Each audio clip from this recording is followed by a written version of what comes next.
बिस्मिल्लाहिर्रहमानिर्रहीम, अस्सलाम वालेकुम। रोज़ा और सेहत के साथ मैं हूँ आपकी होस्ट आयशा शकूर। इस दुआ और उम्मीद के साथ कि आप सब लोग खैर आफियत से होंगे और रमज़ानुल मुबारक को भरपूर तरीके से गुजार रहे होंगे। ये हमारी लाहौर न्यूज़ की स्पेशल ट्रांसमिशन है जिसमें हमारे साथ डाइटिशियंस, हेल्थ कंसल्टेंट्स, गायनोकोलॉजिस्ट और न्यूट्रिशनिस्ट मौजूद होते हैं और वो आपको ज़बरदस्त किस्म के टिप्स देते हैं कि आप किस तरह से रमज़ानुल मुबारक में हेल्दी डाइट के ज़रिए अपनी सेहत को बेहतर बना सकते हैं।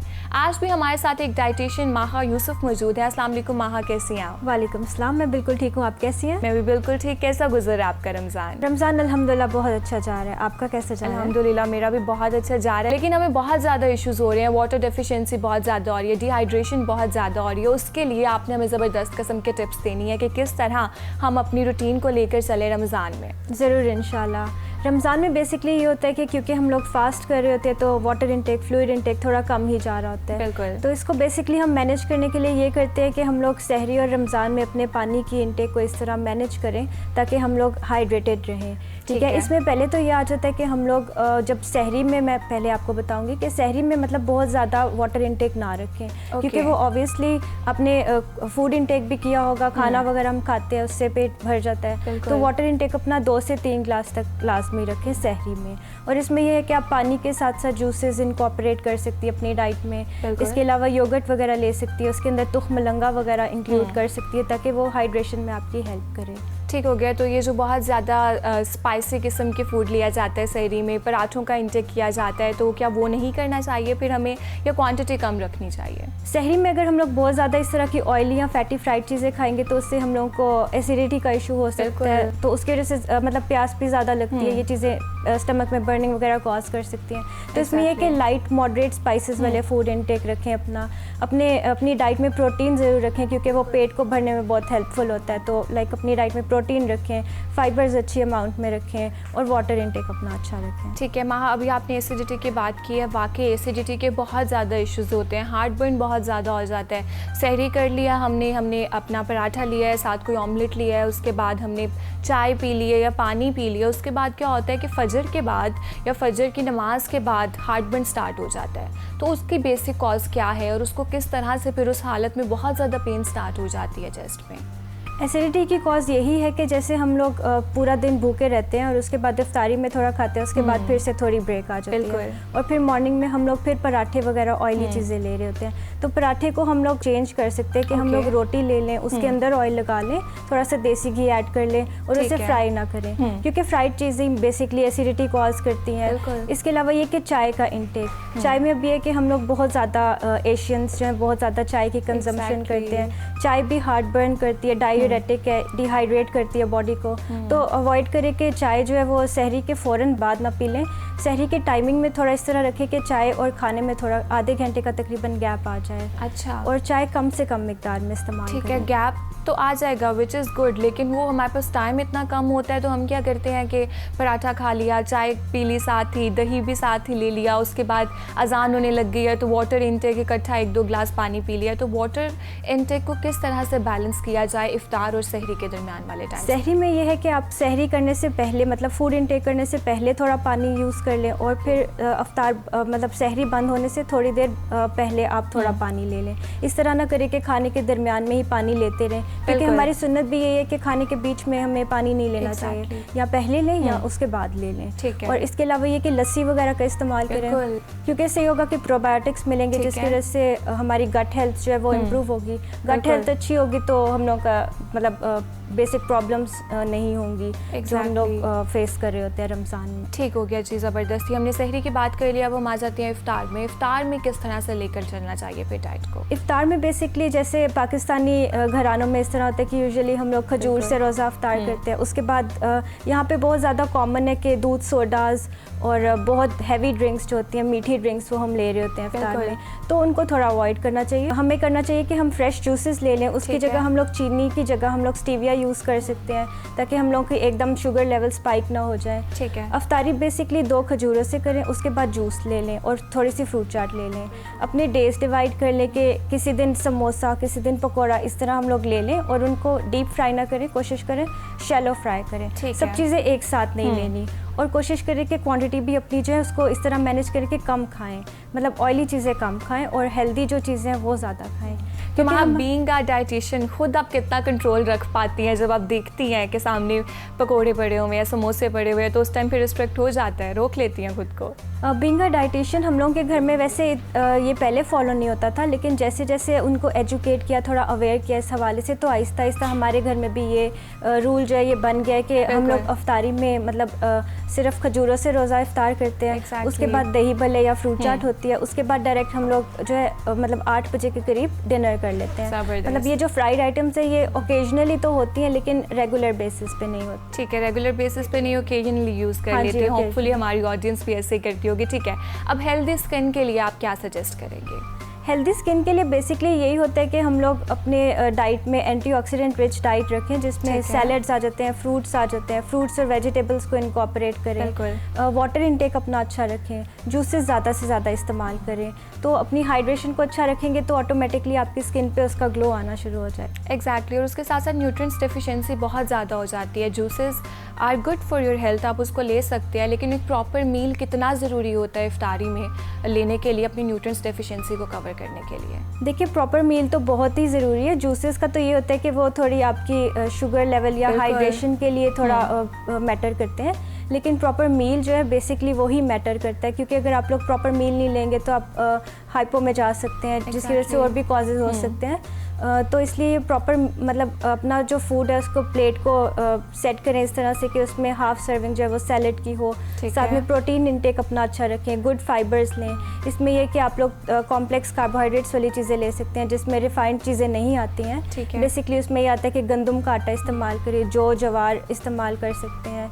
इसके अलावा प्रोटीन का अच्छा पोर्शन रखें अपनी डाइट में। प्रोटीन बहुत मस्ट है, क्योंकि स्टमक को एक तो फुल करने में, फुलफिलिंग करने में हेल्प करती है। सेकेंडली ये कि प्रोटीन हमारी ग्रोथ एंड डेवलपमेंट के लिए जैसे कि बहुत ज़रूरी है, बच्चों में भी, बुज़ुर्गों में भी।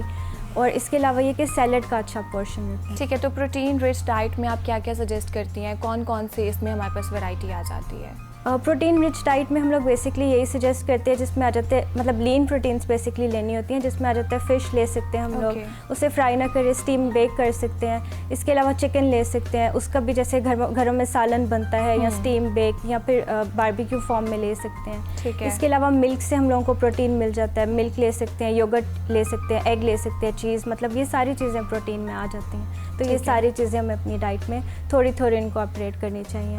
इसके अलावा प्लांट सोर्सेज से दालें, चने वगैरह ये बहुत अच्छा रिच सोर्स है प्रोटीन का, तो हम लोग ये इस्तेमाल कर सकते हैं। ठीक हो गया जी, ज़बरदस्त। महा, मुझे ये बताएं, जितने भी डायबिटिक पेशेंट्स हैं उनको रोज़े रखने चाहिए, और अगर रखने चाहिए तो अपनी रूटीन किस तरह से सेट करनी चाहिए?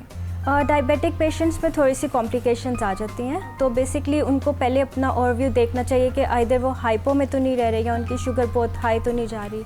और सबसे पहले तो उन्हें अपने एंडोक्राइनोलॉजिस्ट से मशवरा करना चाहिए कि आइदर वो रोज़े रखें या नहीं, क्योंकि डायबिटीज़ में बेसिकली जो पेशेंट्स हैं वो आइदर इंसुलिन ले रहे होते हैं या फिर मेडिसिन ले रहे होते हैं ना, तो उसकी डोज को इस तरह से एडजस्ट करना होता है। मतलब समटाइम्स ऐसे हो जाता है कि डोज का टाइम हो जाए, रोज़े के दरमियान में वो नहीं ले सकते, जिसकी वजह से उनकी शुगर लेवल हाई हो सकती है, डायबिटिक कीटोएसिडोसिस में जा सकते हैं। तो इसलिए बेहतर ये है कि वो सबसे पहले तो अपने डॉक्टर से रुजू करें, अगर वो अलाउ करते हैं तो उसके बाद वो रोज़ा रखें, लाजमी रखें, इसमें कोई हर्ज नहीं है, लेकिन उसमें भी वो यही रखें कि अपनी फूड को इस तरह रखें कि उनकी एकदम से शुगर या तो स्पाइक ना कर जाए या बहुत कम हाइपो में ना चले जाए। ठीक हो गया है। अच्छा महा, एक और कॉमन चीज़ भी बहुत देखी जाती है, इफ्तारी के बाद डिजीनेस फील होने लग जाती है, या वीकनेस की वजह से आपके लेग्स शिवर करने लग जाती हैं, बॉडी नम होने लग जाती है, उसका बेसिक कॉज क्या है?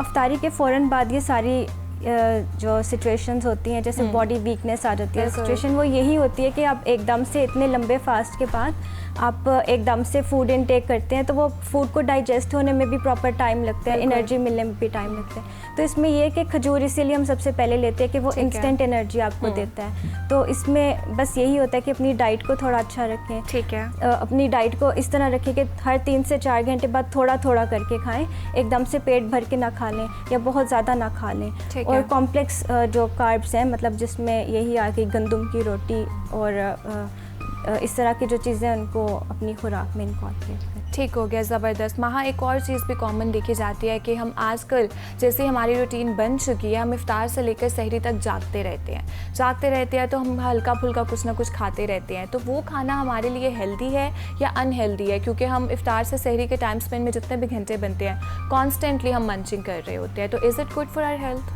देखिए, इसमें डिपेंड करते हैं कि आप मंचिंग किस चीज़ से कर रहे हैं। Okay. तो अगर आप जंक फूड कर रहे हैं, जैसे अगर आप लोग चिप्स वगैरह इस तरह की चीज़ें मंच कर रहे हैं, या जो समटाइम जैसे होते हैं पकोड़े बच जाते हैं वो खा रहे होते हैं, तो वो थोड़ा अनहेल्दी है। ठीक है। आपको मतलब हम लोगों को चाहिए कि हम अपनी डाइट में चीज़ें इस तरह की इनकॉर्पोरेट कर लें। मंचिंग के लिए भी स्पेसिफिक चीज़ें होती हैं, जैसे आप लोग बॉइल्ड एग सैंडविच बना सकते हैं अगर आपको बीच में भूख लग रही है तो। इसके अलावा नट्स ले सकते हैं, सीड्स और नट्स इनकॉर्पोरेट करें, वो स्किन के लिए भी बहुत अच्छे हैं। एनर्जी लेवल्स भी आपके लो नहीं होंगे और इससे ये होगा कि मतलब वो हेल्थ को भी अच्छा रखेंगे, बहुत ज़्यादा नुकसान आते इसके कोई नहीं होंगे ना, तो आप वो इनकॉर्पोरेट कर सकते हैं। इसके अलावा भुने हुए चने इनकॉर्पोरेट कर सकते हैं अपनी डाइट में।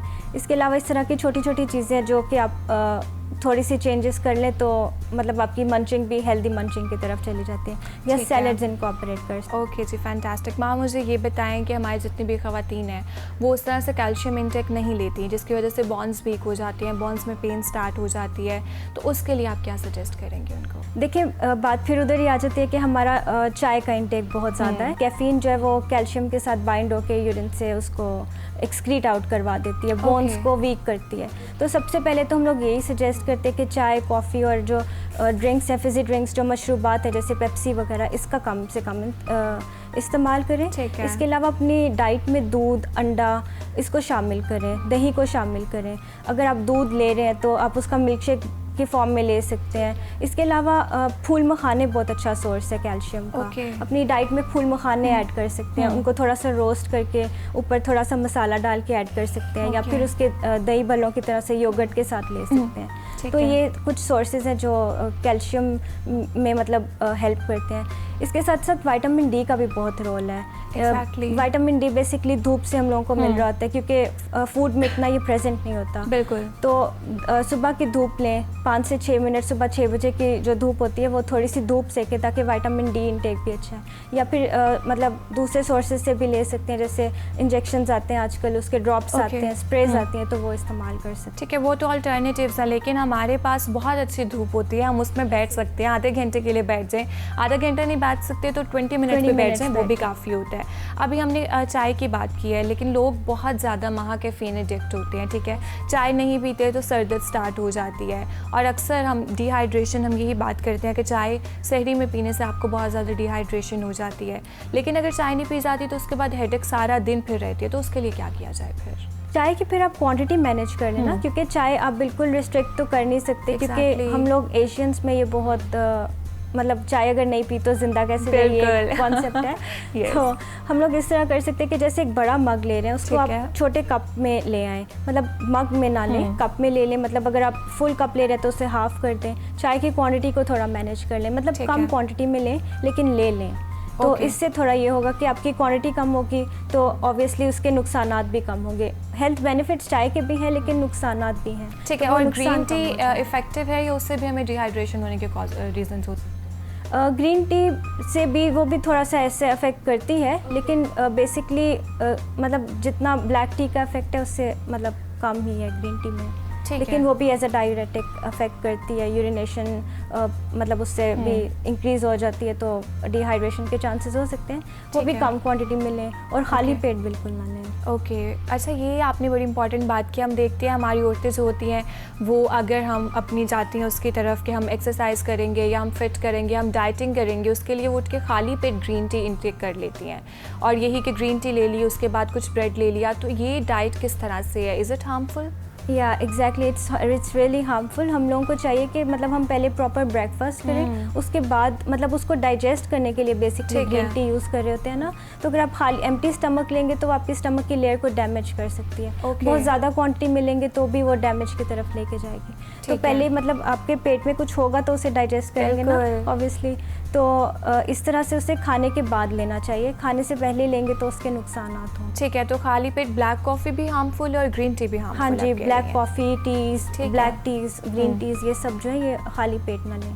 अलबत्ता कहवा इस्तेमाल कर सकते हैं, जो इलायची वगैरह का कहवा हम लोग बनाते हैं, उसके ऐसे कोई हार्मफुल इफ़ेक्ट्स नहीं होते, लेकिन टीज़ में थोड़ा होता है। ठीक हो गया। माँ मुझे ये बताएं, बीइंग अ डाइटिशियन क्या सजेस्ट करेंगी कि रमज़ान मुबारक में स्लीप साइकिल अपना किस तरह से ठीक किया जाए, एवरेज स्लीप किस तरह से, क्योंकि हम इंटरवल्स में ले रहे होते हैं, तो इंटरवल्स में किस तरह से पूरा करें उसको? देखिए, स्लीप साइकिल भी बहुत इंपॉर्टेंट है आपकी हेल्थ के लिए। ज़ाहिर है अगर आपकी नींद नहीं पूरी होगी तो आप आगे मतलब प्रॉपर वर्किंग नहीं कर सकेंगे। हमारी बॉडी भी एक मशीन है, मतलब जिससे रेस्ट की ज़रूरत है। तो इसमें यह है कि आप जैसे इफ्तार के बाद थोड़ी देर सो जाएं, फिर उसके बाद जैसे तरावियों का टाइम होता है उसमें आपने थोड़ी सी वो ऐड कर ली, और फिर उसके बाद सहरी से पहले थोड़ी देर सो गए। ठीक हो और गया। फिर सहरी करने के बाद थोड़ा टाइम अपनी जो है ना नींद को उसको पूरा करें।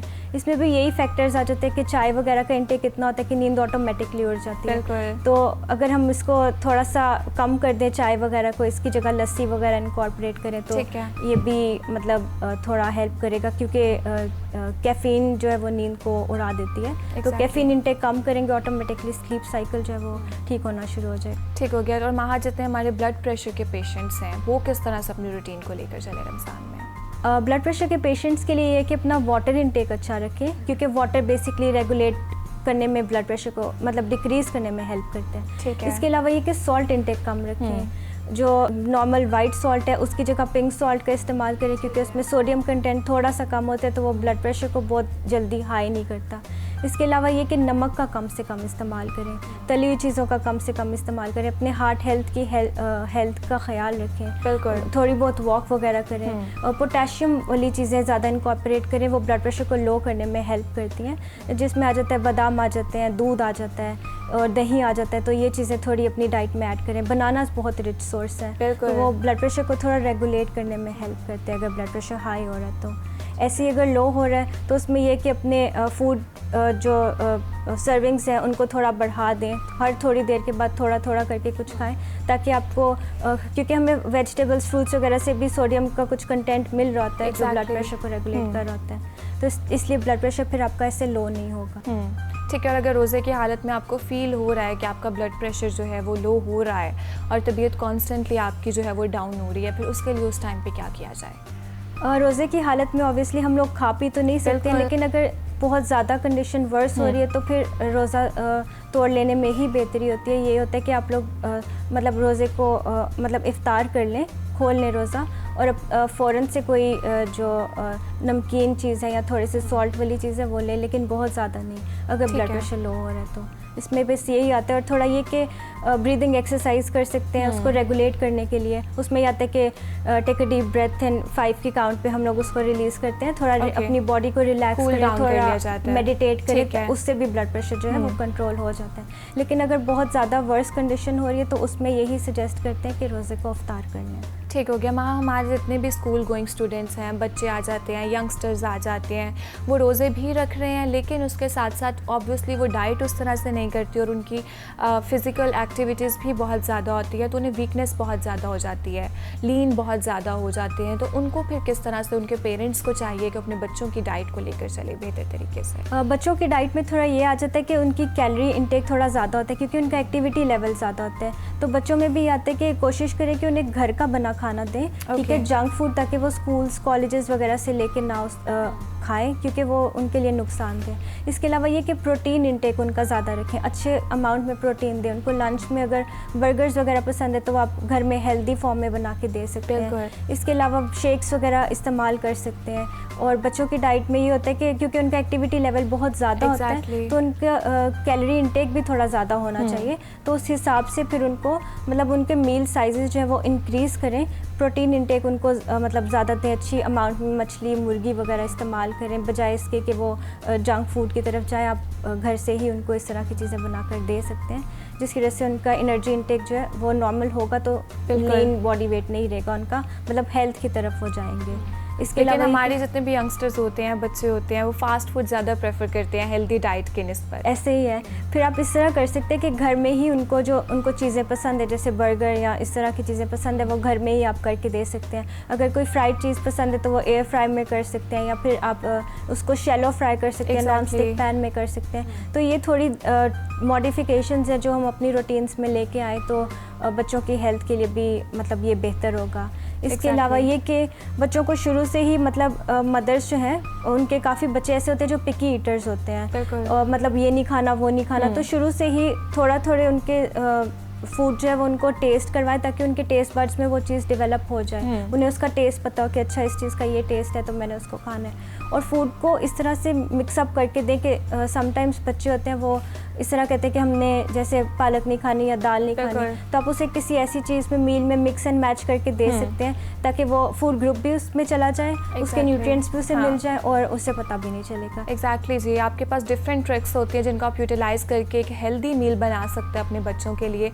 Thank you so much Maha for giving us your time, it was lovely talking to you. Viewers, इसी के साथ साथ रोज़ा और सेहत से मुझे दीजिए इजाज़त। अल्लाह हाफिज़।